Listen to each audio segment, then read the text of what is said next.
نقطة فريدة من أجل التنديد بالتصريحات والإيماءات والتصرفات الخاصة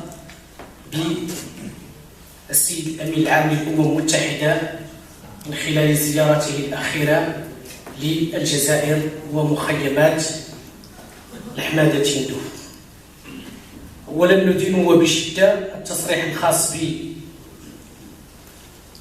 توصيف المملكة المغربية بالبلد المحتل، وهذا ما أشار له الإخوة سابقا، الذي لا يوجد في الأعراف الدولية ولا يوجد في أي وثيقة من وثائق النزاع الخاصة بهذا المشكل المفتعل في صحرائنا المغربية الأبية. نندد كذلك بالتصرفات الخاصة بانحناء الأمين العام للأمم المتحدة أمام العلم وما يسمى بعلم الجمهورية الصحراوية، وكذلك بعد إشارات النصر لمجموعة من الواقفين في هذا الاستقبال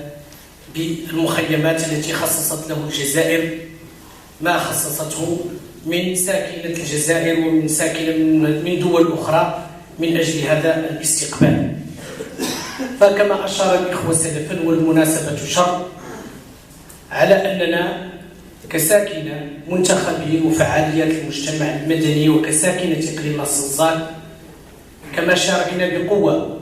في مسيرة 13 مارس التي احتضنتها العاصمة الإدارية والسياسية للمملكة الرباط،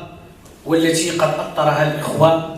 في المجتمع المدني، بالإضافة إلى الدعم المادي والمعنوي الذي خصصته الجماعات الترابية والمجلس الإقليمي من أجل إنجاح هذه التظاهرات، بل كان العدد أكبر بكثير مما كنا نتوقع داخل الإقليم وداخل المملكة بصفة عامة. فالقضية الوطنية الأولى هي إجماع لكل المغاربة أينما تواجدوا عبر بقاع العالم،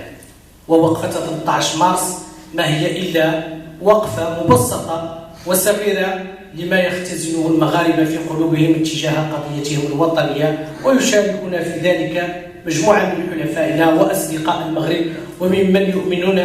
بمغربية الصحراء ويعرفون جيدا أن هذه الأرض لا ولن تكون إلا